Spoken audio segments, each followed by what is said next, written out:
우리 옆에 분들하고 이렇게 인사하겠습니다. 잘 오셨습니다. 우리 세상에서 가장 복된 일은 예수 믿는 일이고 또 우리가 절대로 후회할 일이 없는 것이 예수 믿는 일인 줄 믿습니다. 오늘 이 복된 주일에 주님의 평강이 여러분 심령 위에 가득하기를 주님의 이름으로 소망합니다. 우리가 고단한 인생의 여정 속에서 잠시 발걸음을 멈추고 우리를 향해 양팔을 벌리시고 계신 주님의 따스한 품을 바라보는 그런 시간이 되기를 바랍니다. 오늘 우리가 함께 나눌 말씀 마태복음 11장 25절에서 30절 말씀은요. 그 말씀이 기록될 당시 유대인들의 삶이 참으로 고달팠어요.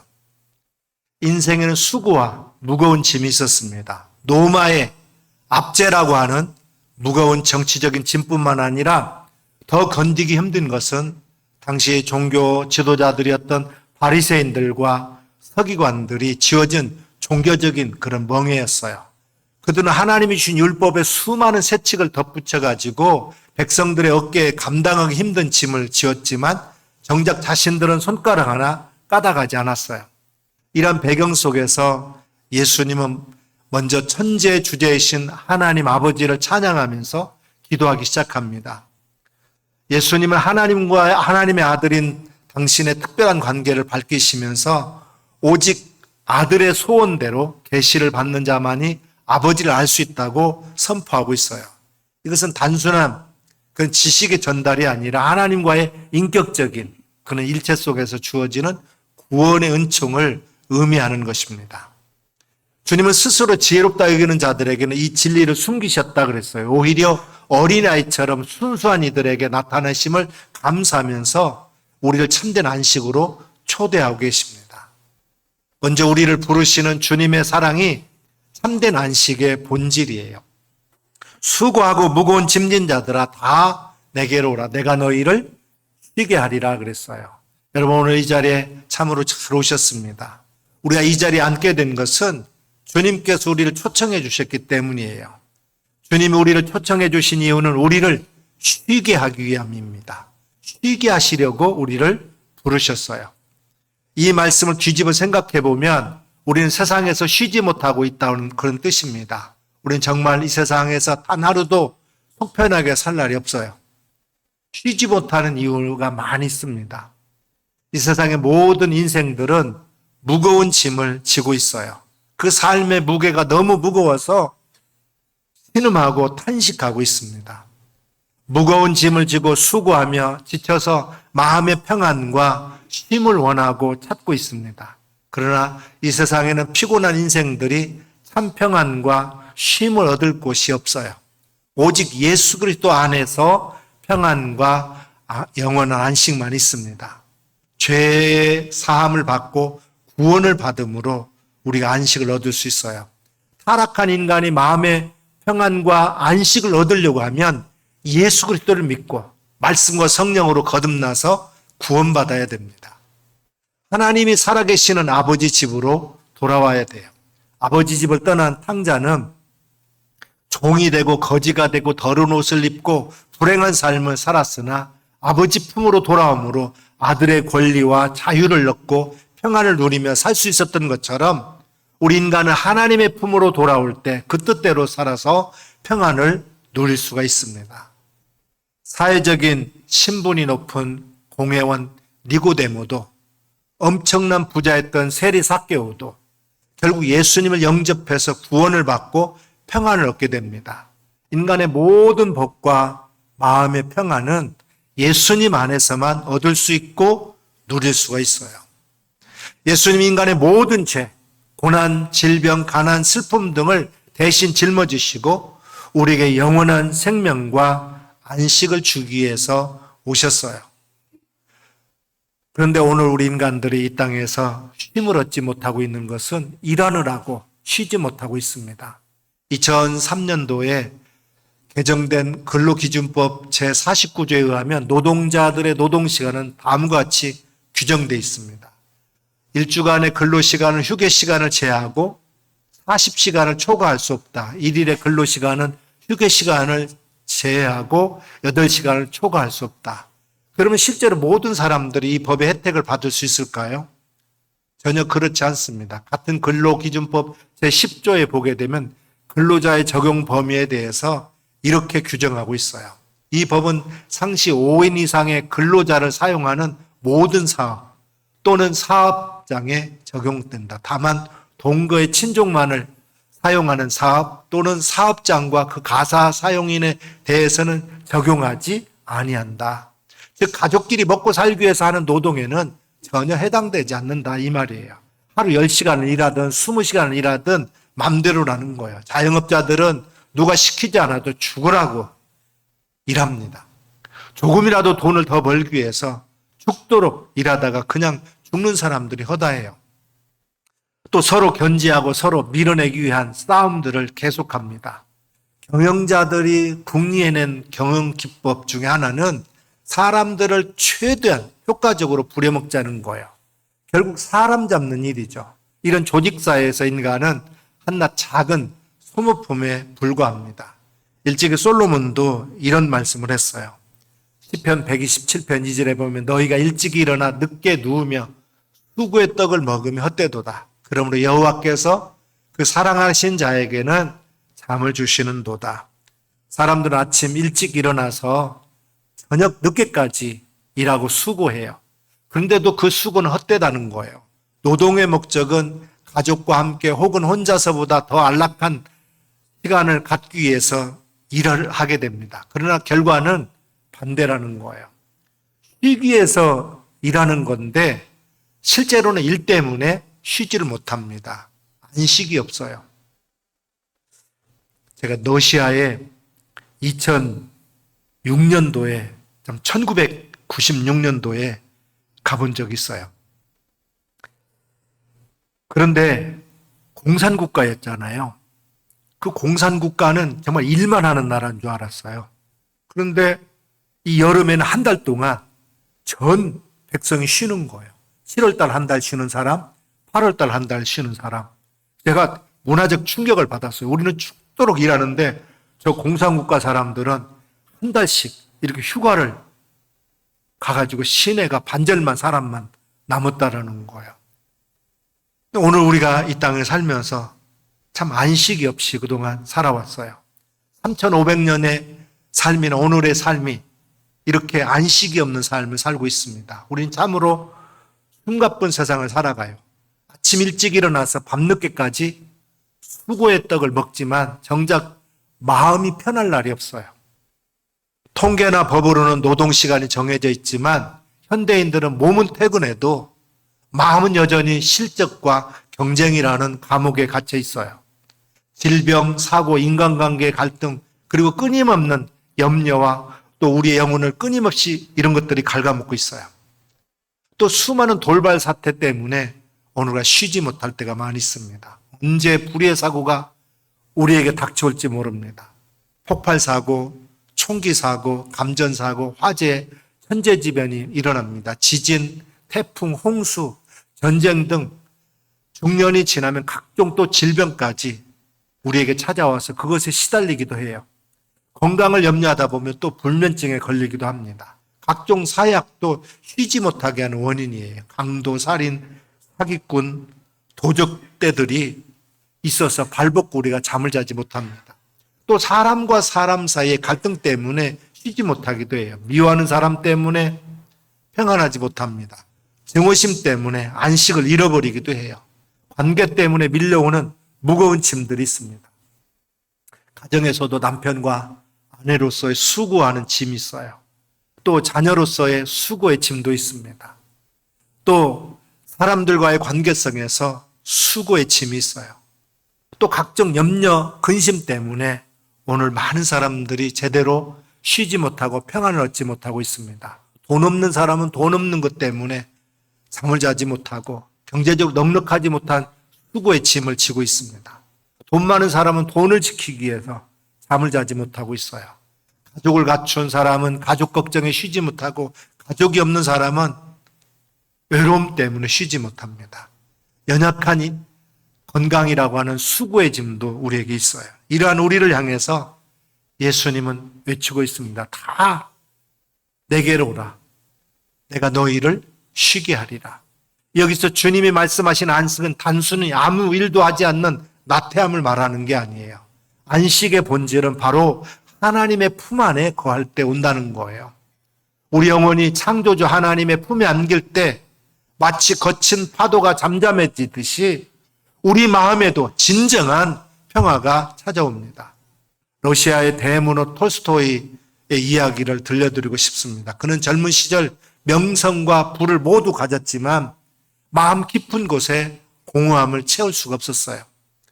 18살에 신앙을 떠나서 30년 넘게 방황하던 그가 55세가 되어서 다시 그리스도께로 돌아왔어요. 그는 자신의 저서 신학론에서 이렇게 고백합니다.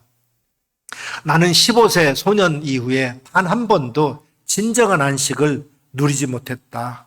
그러나 이제 구주 그리스도께 돌아와서 그 품 안에서 처음으로 참된 안식을 발견했다. 그렇게 고백했어요. 여러분, 세상이 주는 자유는 우리를 더 얽매이게 할 뿐이지만 주님의 품은 우리를 모든 죄와 죽음의 굴레에서 해방시켜서 참된 쉼을 주십니다. 이런 참된 쉼을 얻으려고 하면 어린아이와 같은 겸손함이 천국의 열쇠예요. 안식의 열쇠예요. 주님은 하나님 아버지께 이 모든 구원의 도리를 지혜롭고 슬기 있는 자에게는 숨기시고 어린아이들에게 나타내셨다 말씀합니다. 여기서 어린아이라는 말은 단순히 나이가 어린 사람이 아니라 자신의 무능함을 인정하고 전적으로 아버지를 의지하는 그런 자를 의미합니다. 반대로 지혜롭고 슬기 있는 자는 자신의 지식과 경험에 사로잡혀서 하나님의 도움을 거부하는 교만한 자들을 가리키는 거예요. 우리가 안식을 누리지 못하는 가장 큰 이유 중 하나는 내 힘으로 모든 것을 해결하려고 하는 교만 때문이라는 거예요. 내가 주인이 되어서 내 인생을 이끌어가려고 하다 보니까 그 짐이 무거울 뿐이라는 거예요. 하지만 주님 앞에 어린아이처럼 솔직하게 오늘 나의 한계를 고백하고 도움을 구할 때 하늘의 평강이 우리 마음에 임하게 된다는 것입니다. 이와 관련해서 한국의 간디라고 불리는 조만식 장로님의 아름다운 일화도 있어요. 어느 주일날 이 조장로님이 손님을 배웅하느라고 예배에 10분이나 늦었어요. 산정현 교회 담임하던 주기철 목사님은 원래 이 조만식 장로님의 그 제자예요. 근데 이제 목사님이 되어서 그 교회에 와서 이제 설교를 하는 목사님이, 담임 목사님이 되셨는데 이 조장로님이, 자기 스승인 조장로님이 예배에 늦게 참석하게 된 거예요. 그 목사님 설교 도중에 들어온 그 조장로님을 향해서 장로님, 오늘은 그 자리에 서서 예배를 드리십시오. 자리에 앉지 않도록 엄히 호통을 쳤어요. 조장로님은 오산학교 시절 주기철 목사님의 스승이었고 또 사회적으로 덕망이 있는 분이었지만 어린아이 같은 겸손함으로 예배 끝날 때까지 꼬박 서서 예배를 드렸습니다. 예배 후에 주기철 목사님 조장로님에게 기도하라고 했어요. 그러니까 눈물로 기도합니다. 주님, 사람 만나는 것을 하나님 만나는 것보다 중히 여긴 이 죄인을 용서해 주옵소서. 이 겸손한 모습에 온 성도가 울게 되었고 그곳에는 세상에 줄 수 없는 위로와 회복의 은혜가 넘쳐나게 됐습니다. 우리도 주님 앞에서 있도록 낮아질 때 진정한 영혼의 쉼을 우리가 경험하게 될 것입니다. 우리는 주님의 멍에를 메고 그분께 배우는 삶이 평안으로 가는 길이에요. 주님은 우리에게 나의 멍에를 메고 내게 배우라 이렇게 말씀하십니다. 멍에라는 단어가 우리에게 또 다른 짐처럼 느껴질 수가 있습니다. 그러나 이스라엘의 멍에는 보통 2마리 소가 함께 매는 방식이에요. 우리나라는 대개 1마리 소가 이렇게 멍에를 매는데 이쪽 나라에서는 2마리 소가 끄는데 힘이 센 어미소와 아직 서툰 어린 소가 함께 멍에를 매게 되면 어미소가 모든 힘을 다 쓰고 어린 소는 그저 곁에서 보조를 맞추면서 걷기만 하면 됩니다. 이처럼 주님의 멍에는 우리를 억누르는 도구가 아니라 우리를 살리는 안전장치이자 축복의 통로라는 거예요. 우리가 주님과 함께 멍에를 맨다고 하는 것은 인생의 모든 무거운 짐을 주님께 맡기고 그 그분의 온유함과 겸손함을 배우면서 동행하는 것을 의미합니다. 주님께서 말씀하십니다. 오늘 우리의 무거운 짐을 주께 맡기라 그래요. 아프리카 한 선교사가 원주민들과 급류를 건널 때 일이었는데요. 원주민들이 무거운 돌을 선교사 가슴에다가 이렇게 안겨주면서 이 냇가를 걸으라는 거예요. 처음에는 이해하지 못했습니다. 하지만 급류의 중간쯤 갔을 때 깨달았어요. 그 무거운 돌의 무게가 없었다면 그 거센 물살에 휩쓸려 떠내려갔다는 사실을 알게 된 것입니다. 주님이 주시는 멍에는 우리를 힘들게 하려고 하는 게 아니라 세상의 거센 물결에서도 우리를 지탱해주고 안식으로 인도하는 축복의 무게라는 거예요. 어떤 소년이 자신보다도 조금 작은 소년을 등에 업고 가는 것을 보고 무겁지 않냐? 그렇게 물었어요. 그러니까 소년은 웃으면서 대답합니다. 무겁지 않아요. 얘는 제 동생인 거요. 사랑으로 지는 짐은 결코 무겁지가 않습니다.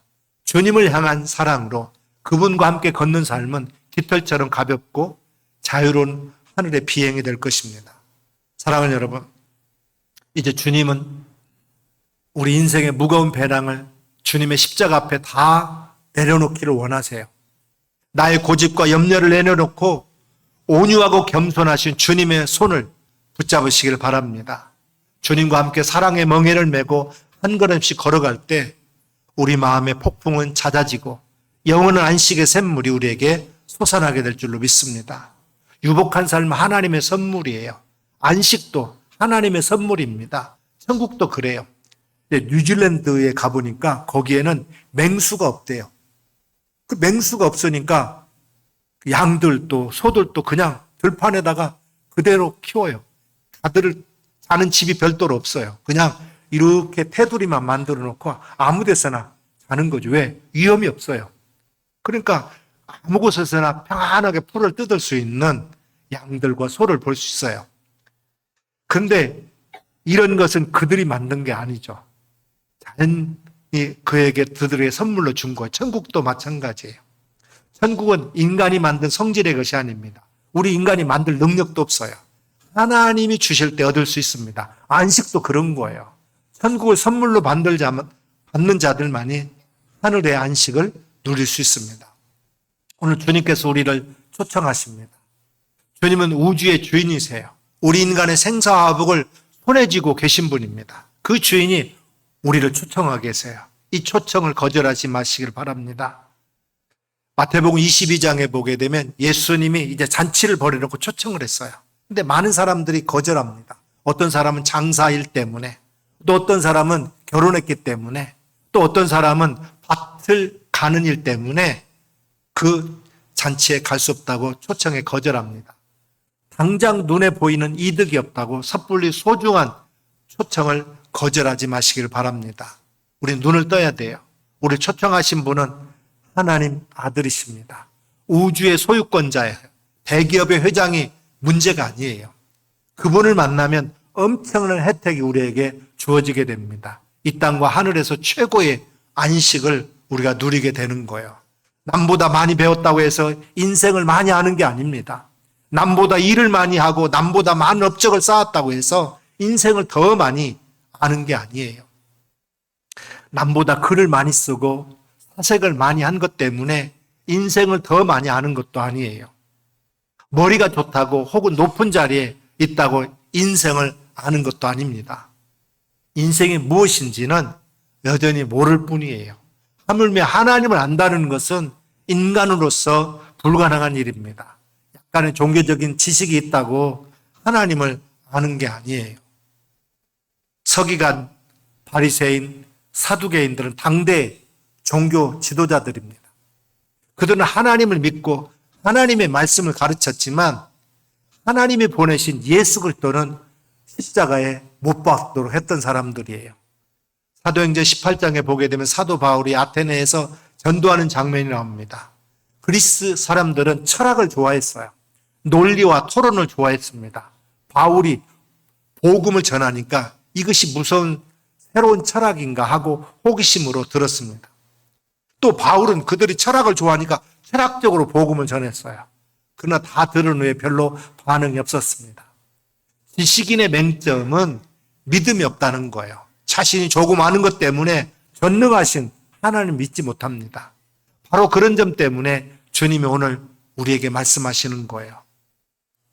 모든 구원의 도리가, 영생의 선물이 세상에 지혜 있다고 하는 자나 머리 좋다고 하는 자에게 숨겨지고 오히려 어린 아이들에게 나타냈다라고 오늘 본문에서 말씀하고 있습니다. 어린아이는 신앙에 있어서는 어른들보다 유리한 입장이에요. 그들은 자신의 무능을 아는 자들입니다. 그래서 기꺼이 도움을 요청해요. 어린아이는 어른들을 존경합니다. 아버지를 존경하고 어머니를 존경해요. 근데 조금 머리통이 커지면 다른 사람들을 우습게 알기 시작합니다. 인간성이 망가지기 시작하는 거예요. 어린아이는 지식으로 살지 않고 믿음으로 살아갑니다. 어린 시절엔 지식이 부족해요. 아는 게 별로 없어요. 그렇기 때문에 전적으로 아버지를 믿고 어머니를 믿고 의지합니다. 부모님 품에 있는 한 마음이 평안해요. 세상이 어떻든지 간에 상관없어요. 전쟁이 나든지 태풍이 불든지 사고가 나든지 부모님 품에 있기만 하면 안식을 누리게 됩니다. 그런데 머리통이 커지면서 믿음은 사라지고 지식이 생겨요. 지식이 생기게 되면 의심만 가득 차고 믿음이 사라집니다. 아무것도 믿지 않아요. 이 세상에서 믿지 못하는 사람들만큼 불안한 인생은 없어요. 신앙도 마찬가지입니다.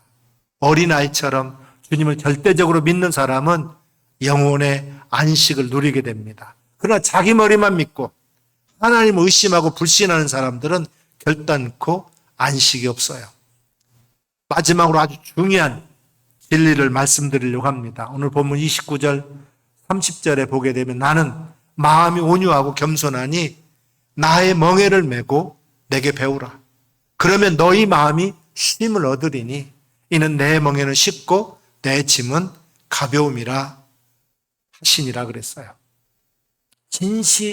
진정한 안식은 아무 일도 하지 않는 게 아니에요. 오히려 뭔가 하고 있을 때 진정한 안식을 얻습니다. 세상 사람들은